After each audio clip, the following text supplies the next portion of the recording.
Fala galera, beleza? Sejam bem-vindos aqui ao meu canal.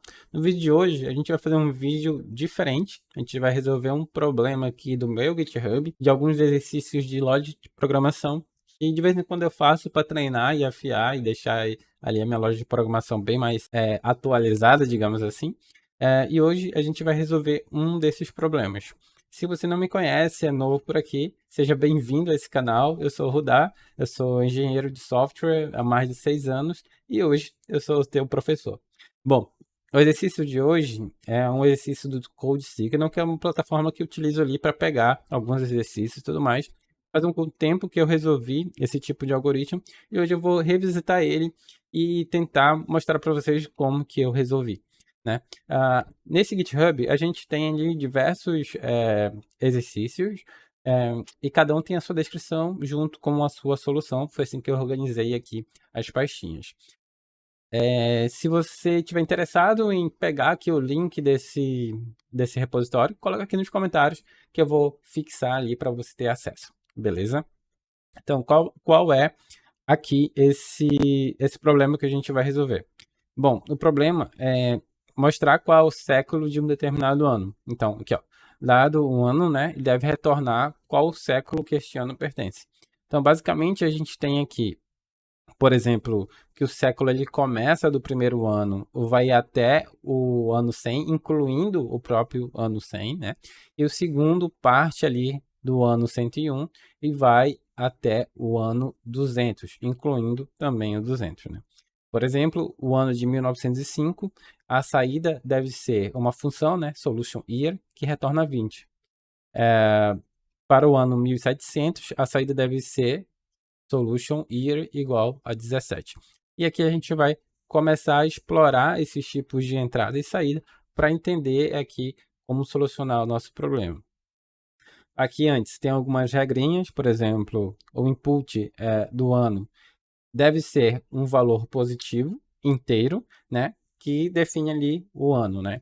E também garantir que o ano ele é maior que 1, né? Ou seja, ele começa do 1 e vai até o ano de 2005, né? A saída aqui também tem que ser um ano que representa o século que este ano pertence. Então, eu acho que aqui é um problema simples de resolver, mas antes de ir para o código, vamos tentar raciocinar aqui o passo a passo de como a gente vai resolver esse problema. Para isso, eu vou abrir o Paint e aqui a gente vai começar a desenhar a sua solução antes de ir para o código, beleza? Boa. Então, aqui já no Paint, a gente vai começar a desenhar aqui a nossa solução. Então, aqui a gente tem um ano aqui de 1905 e a saída deve ser 20, né? Então, se a gente só dividir 1905 por, por 100, a gente vai ter que 19, né? Então, 19 séculos ali. E se a gente dividir aqui para 1700, fazer a mesma lógica e dividir por 100, primeira letra, pessoal, a gente vai ter 17. A primeira coisa que eu imaginei aqui foi dividir por 100. Para 1700, aqui, ó, 1700, tá certo, né? Tem essa regrinha que tá certo. Mas para 1905, não tá certo. E por que não tá certo?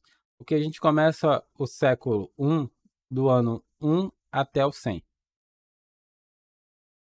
Mas do século 2 em diante, por exemplo, a gente tem 101 até 200. Então a gente tem um trade-off aqui de 1, certo? Então o que a gente vai fazer aqui?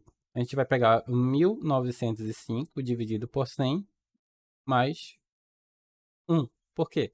Esses 5 anos aqui indicam que ele está iniciando um novo século, entendeu? Então por isso a gente saiu aqui do 1900, que é o século 19, e começa a entrar no século 20, né? Então a gente vai chegar aqui na nossa solução. Perfeito? Aqui, só com isso aqui a gente já cobre a maioria dos casos, né? Maioria dos casos. Mas, por exemplo, se a gente colocar o ano 10 e dividir para 100, não vai dar. Vai dar um número quebrado. Então, a gente vai colocar aqui, enquanto os anos for de 1 até 100, né?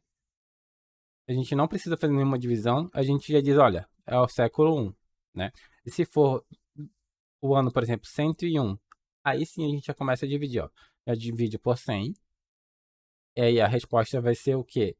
Vai ser, vai ser 1 e vai sobrar 1, né? Como vai sobrar 1, está começando um novo século. Então a gente adiciona mais 1 e a resposta vai ser 2. Então com isso a gente já consegue cobrir todos os casos agora. Perfeito? Agora que a gente já desenhou essa lógica, vamos agora para a nossa IDE, IntelliJ, e começar a escrever o código para esse problema. Perfeito, galera? Estamos aqui na nossa IDE e a gente vai começar a escrever a nossa solução. Para isso, o problema disso é que a gente tem que criar uma função chamada solution. Então, eu vou criar aqui uma variável, vai, vai ser chamada de resultado, e vai receber aqui o solution, e a solução diz que a gente tem que mandar um número, né, de um ano. Então, eu vou colocar aqui ano. Tá. Só que a gente não criou qual é esse ano. Então, vamos colocar aqui year. E vamos colocar que o ano é 1, né? O primeiro ano ali. Solution a gente ainda não criou e a gente falou ano aqui, né? A gente criou year. Perfeito. Agora a gente vai criar a nossa função com a palavra reservada fun. Escrever o nome dela, que é solution. Recebe como parâmetro, como entrada do nosso código, o year, que é o ano, né? E o year aqui é um inteiro. E a gente vai retornar um inteiro. Perfeito. Até aqui a gente já criou a nossa função. A primeira coisa que a gente tem que checar são os constraints, ou seja, são as regras que a gente tem que respeitar. Então, a primeira regra é que o nosso ano tem que ser um número inteiro de entre 1 até 2005. Então, vou retornar aqui um if. E esse year ele tem que estar no range de 0, não, de 1, né, até 100. Então, ele está menor igual a 1 e menor igual a 100. Então vou retornar 1 aqui, só para a gente ter, senão a gente vai retornar 0. Só para a gente ter o que, Rudá? Um retorno numérico aqui. Qualquer outro valor que for fora desse range, a gente retorna 0. Porque não existe o século 0, né? Então a gente pode colocar ali o século 0 ou um número negativo para representar um erro. Então a gente tem que ter uma saída de erro nesse caso, tá bom? Então aqui a gente já começa a testar. Vamos printar a nossa solução. Dar um print ln e colocar o result aqui. Então, para o ano 1, ele tem que retornar 1 aqui, porque ele está passando na nossa solução. Perfeito, passou. Agora vamos testar, colocar o ano 0. Ele retornou 0, ou seja, ele está caindo nesse bloco aqui. Vamos tentar colocar um número negativo, né? Menos 1, por exemplo. Ele também vai retornar 0. E vamos colocar agora um número maior do que o range. Eu coloquei 100 aqui, e não é 100, é 2005. Né, que é o ano que a gente é o limite do ano que a gente tem que verificar. Ó, coloquei aqui 2005, mas esqueci de colocar aqui 2005, por exemplo, que é o limite. Então ele está entrando aqui também. Vamos colocar 2006 para ele sair desse bloco aqui e começar a retornar zero. Ó, retornou 0. Então a gente já começou a resolver ali nossos constraints. A partir daqui, a gente vai fazer as outras verificações. Qual é a primeira verificação que a gente tem que fazer? É que o ano tem que estar de 1, né, até 100, que aí ele vai retornar 1. Então vamos fazer isso. Se o meu ano, né, ele está entre 1 e 100, né, então eu retorno. Qual é o século dele? É o primeiro século, né? Então não preciso fazer isso, só preciso fazer isso.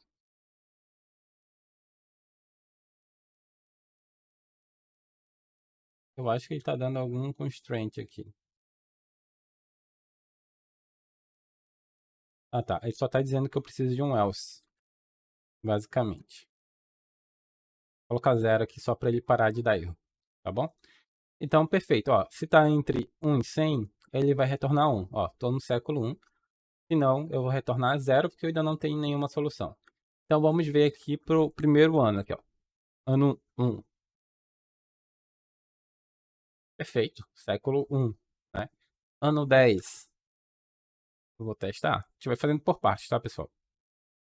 Século 1, né? Eu vou colocar aqui só uma mensagem para a gente não ficar só com 1 e 0 aqui. Fica difícil, né? Então, vou colocar aqui o ano. E eu vou colocar year.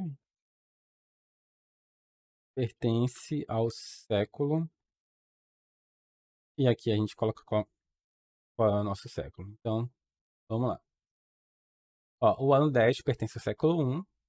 Então, vamos forçar aqui até o limite, 99. Ó, o ano 99 também pertence ao século 1. Na verdade, o limite é o número 100. Então, vamos lá. O ano 100 pertence ao século 1. Agora, a gente vai começar a ir além do nosso limite. 101. Poxa, coloquei com debug. Ó, o ano 101 pertence ao século 0. Por que 0? Porque a gente não criou aí a nossa solução. Agora vamos fazer mais um if aqui.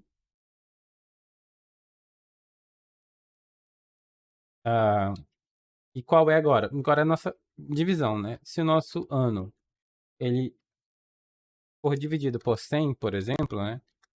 E a operação for exata, ou seja, se o resto dessa divisão for 0, então eu vou retornar quem? Eu vou retornar, né, o meu year dividido para 100, que é o caso ali de 1700. Se não, eu vou simplesmente retornar ali o meu year, que é meu ano, eu vou dividi-lo para 100, né? Vou colocar entre parênteses para dar prioridade nessa operação e vou adicionar mais um, que é o caso ali de 1705, 1905, esses números assim. Aqui eu faço nada e aqui a gente já preenche todos os casos de teste. Perfeito? Agora vamos rodar o nosso programa. Ano 101 pertence ao século 2. Tá certinho. Agora vamos aqui para o ano de 1000. Deixa eu só pegar aqui qual é o ano, só um minutinho. Perfeito, já peguei aqui qual é o ano, né? Por exemplo, deixa eu só quebrar aqui. Por exemplo, para o ano de 1905, a saída deve ser 20, né? Então vamos colocar aqui 1905 e vamos rodar o nosso programa. Tem que ser 20. O ano 1905 pertence ao século 20. Feito, a gente conseguiu chegar na solução, né? E para o ano aqui de 1700, a nossa solução tem que retornar 17. Então vamos colocar aqui 1700, né? E vamos rodar aqui a nossa funçãozinha. O ano de 1700 pertence ao século 17. Agora vamos aqui 2024, vamos rodar. Deixa eu tirar esse debug aqui.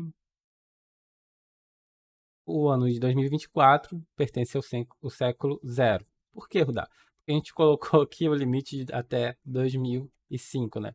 Vamos aumentar aqui para até 2025, por exemplo, só para caber o nosso ano. O ano de 2024 pertence ao século 21. Perfeito. Agora vamos só mudar aqui para 2005, só para a gente ter ali respondido o nosso problema. Perfeito? Então é isso, galera. Esse aqui é uma série nova que eu estou colocando aqui para a gente resolver alguns problemas em Kotlin. E esse aqui foi o exercício número 1 ali da nossa sequência de exercícios que a gente vai seguir. E espero que você tenha gostado. Se você tiver ideias de como melhorar esse código, porque com certeza dá para melhorar, coloque aí nos comentários, compartilhe aí com seus colegas que estão aprendendo aí lógica de programação, aprendendo a utilizar Kotlin. E é isso aí. Deixa seus comentários, deixa seu like, compartilha e se inscreve aqui nesse canal. Valeu, te espero até a próxima aula.